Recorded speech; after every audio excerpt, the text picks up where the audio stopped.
I was saying that he's tremendous work ethic and tremendous insight into things, and we're really very, very lucky to have him. So we are on our committee. So basically tonight is about, Eddie's going to give his presentation about our action plan and strategy which was discussed at our committee, and which Eddie has put a lot of effort into getting designed and drawn up, and it's all action with people listed with the actions and everything. So that's basically it. Just before I hand over to Eddie, that old saying that we have in Ireland is, I'm sure you've all, or most of you have heard it, a good start's half the journey, isn't it right? Which basically means, you know, as you know, if you think ahead and plan ahead, you get to your destination a lot easier, and this is what this is about tonight. So, okay, Eddie? Okay, thank you very much, Chair. Again, thank you everybody for being here today. Such a bad evening, but the SOS group, the first question I want to ask is, who are we? We are a group of individuals that were formed after a public meeting that Francis called in the Canal Court. So you have your mandate to be a committee, and you have the right to bring forward the plan that is here tonight. How this plan was formed was by yourselves, and you all up there, a couple of wanted posters there as well. Kindly Pat Condon and Donna McConnell, two consultants, came and spent a whole evening with the team, and went into smaller groups, and they came up with actions that they thought were essential, and then we were given the task of taking that forward, and that's the report that you have in front of you tonight. I'll go through this as quick as I can.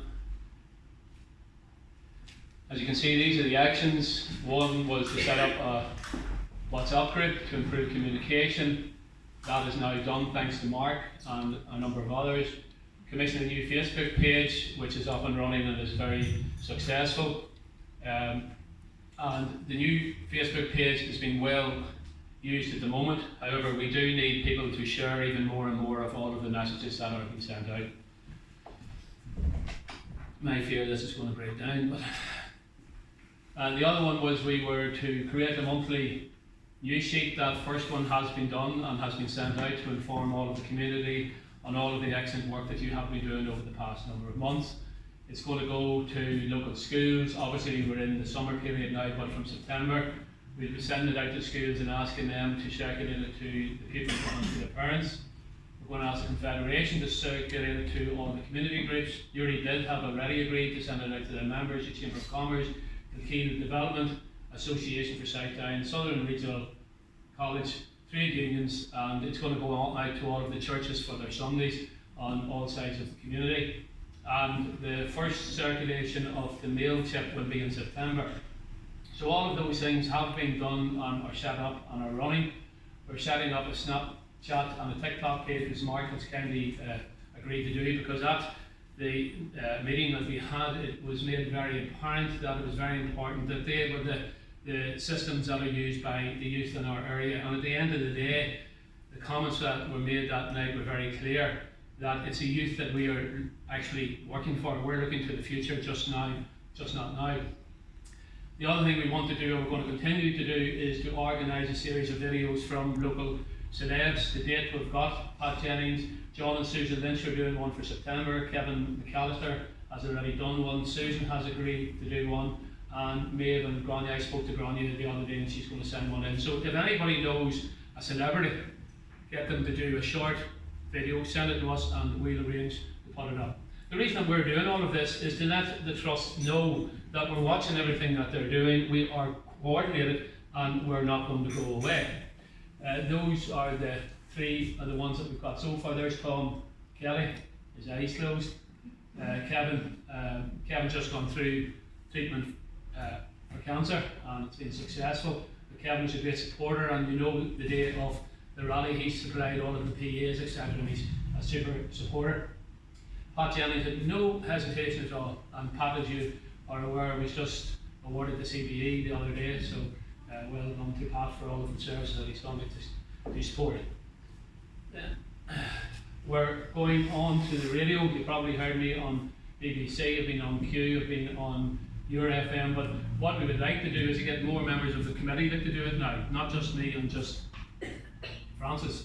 So what we'll do is we're going to put out a monthly request to all of the radio stations to allow us the opportunity to go in and inform them as to what we're doing and what it is that we're planning for the future. We set up the rally, major success, just over 10,000 people, and that figure does not come from us, that comes from the PSNI, and that was the figure that they got. We're quite unfortunate because on that day down we're playing in Crow Park, and if they hadn't been playing you would have 15,000 there. So it's to alert that if things are not going well, we'll have no hesitation in setting up another one. And the next one, I was talking to Francis about it, the way we will name it is we're going to call it the Festival of Health. And we're going to have a family fun day, face painting, a whole lot to get the community out in larger numbers to show that the people of Newry, South Down and South Armagh, Cavan, Monaghan and Louth are not going to go away very easily. It was surprising because on the day of the rally, would you believe there was a group of people came from Dublin who got treatment for renal, and they were so annoyed at what was being said that they said they had to come up to the event. That was brilliant to see that. It was also kind of the PSNI to say that the organising committee did a fabulous job on the day and made it a very, very safe event. So we're also going to commence communication with local and regional groups to lobby regional, local and rural communities for Daisy Hill. We have already contacted all of the people that you see there, and they are willing to support us in any way that they can. And we're going to improve and develop the partnerships with other health action groups. I've already met with Fermanagh. A lot of us went up to the Causeway Coast, actually met with the trust for them, and we've given them an awful lot of advice.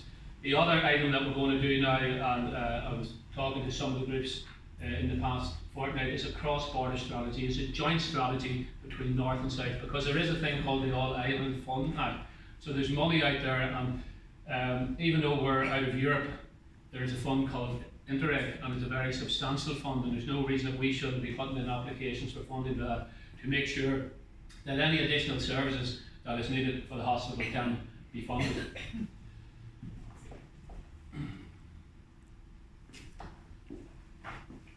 We're looking for regional ambassadors. We've already got one, Donna, who did the consultancy on that night. She works for an organisation down there, and she's going to be the person that's going to look after that for us in South Down. We're currently looking for somebody in South Armagh, and we're looking for somebody in Louth.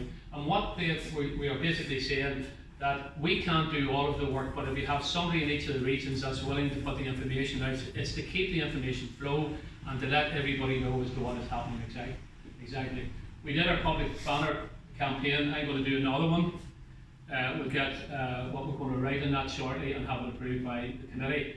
Again, to let everybody know that Daisy Hill is high on our agenda, and again, we're going to continue, we're not going to stop. We're going to identify 2 of our committee members who will attend every trust meeting. So they'll know that SOS is there, asking all of the questions, and we'll ask for speaking rights at every meeting. And we will query them and everything that they're doing so that they know there is somebody that is going to be there at all times. I have been there, Sean has been there, Francis has been there, but we want more to go in the future. We want to invite the CEO of the Trust to attend a meeting which I would recommend is once every quarter. If she is a CEO in any way at all, she will welcome that opportunity because it will allow her to inform the public and the community what it is going to happen up there, particularly now that the stabilisation plan for the summer is coming to a close in September. So we want to know what's going to happen for the rest of the year because we're going to run into the winter ones. One example of that is the meeting that we were at with Shawning. They were cutting the beds. There was 137 patients in Daisy Hill on that day. They have 104 commissioned beds and they want to drop that to 83. And in November, December last year, it was between 180 and 190 in. So where do you put all of these people? These are questions that have to be answered, and we will demand the answers for them. We're going to convene a public meeting very shortly, possibly in September, because when we got our mandate, going back a number of months ago, we promised that we would come back to tell the public what it is that we have done.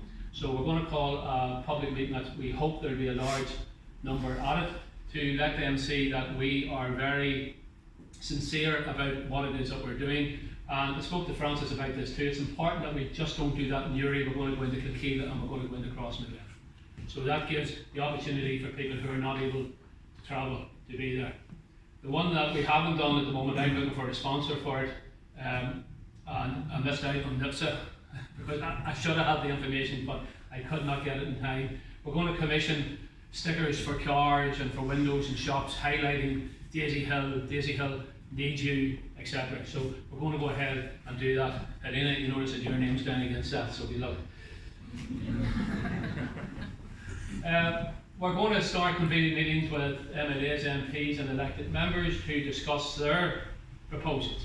We'll present ours, but we expect them to present theirs as well, and to let us know exactly whether or not they're going to support the campaign that we are involved with.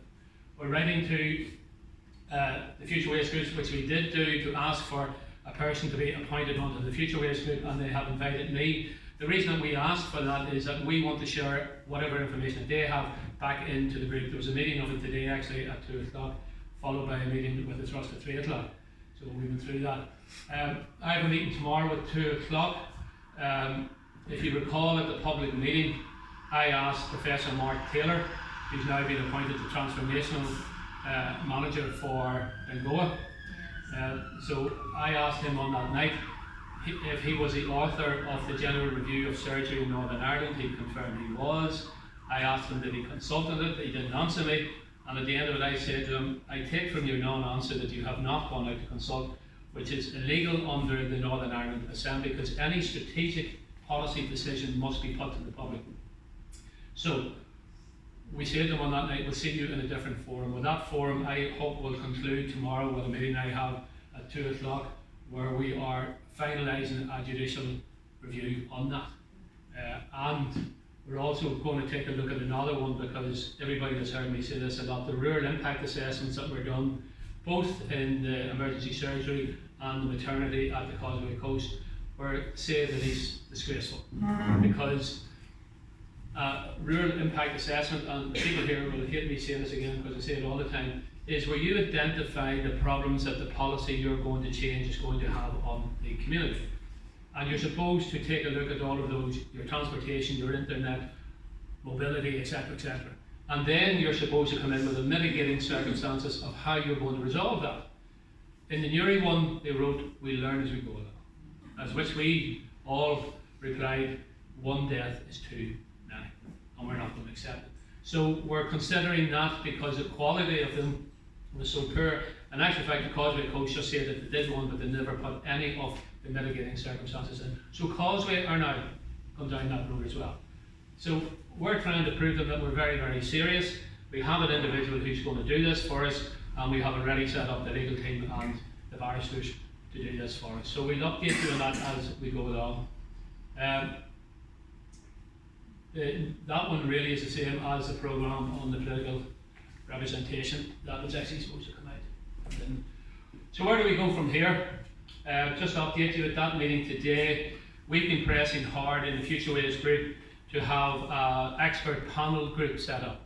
Now, we're quite successful in that. Now, Maria Magalinden, who a lot of people in this room will know, is going to chair that. Dr. Donald Duffin is going to be a consultant on it. Dr. Seamus Murphy, a former consultant in Daisy Hill, is going to be on it. Dr. John Hardy, another former consultant out in Daisy Hill, is going to be on it. And we're going to get a consultant or expert on HDU, High Dependency Unit. What their role is and the terms of reference which we finalised today with them is that any alteration or change that the Trust is going to recommend for Daisy Hill has to be run past them first. So we have an independent group, and let's make it clear, because there's a lot of fake information out there. Those 4 individuals I'm only after naming are not being paid by the Trust. They're doing it on a voluntary basis. And they're doing it because they believe there is a need for that type of a panel to be set up to ensure that the hospital receives what it should get. And then I think we need to ourselves meet on a monthly basis to go through the action plan to make sure that everybody's doing everything that they said they would do, to make sure that we're going on to the press, we're going on to TV, we're doing everything that we are able to do, our TikToks, Snapchat, etc., to put the pressure on the Trust to continue what you have done to date. And let's be honest, people will question, what has the SOS group done? They've done marvellous work, because there's been major alterations made to the plans that they had. They have today, there's now 12 consultants up there. 12, which, as all of us know, in the last 9 months, the last 9 or the last year, I think it was, like Francis, we've lost 9. And there's a major recruitment campaign that's going to start in September, and there's going to be a major push for the consultants and for the doctors, for the nurses, etc., over the next number of months. But your job is, be here for us, work with us, let us implement the action plan, let us make sure we do what we say that we're going to do, and to date, congratulations to you all. You've done a super job, and I hope that we're able to continue this campaign until we are totally satisfied that Daisy Hill is a 21st century hospital for all of the people who live in this area. So that's all I have to say. Thank you, and that's the end. Good man, Eddie. There you go, friends. There's a SOS Daisy Hill Action Plan.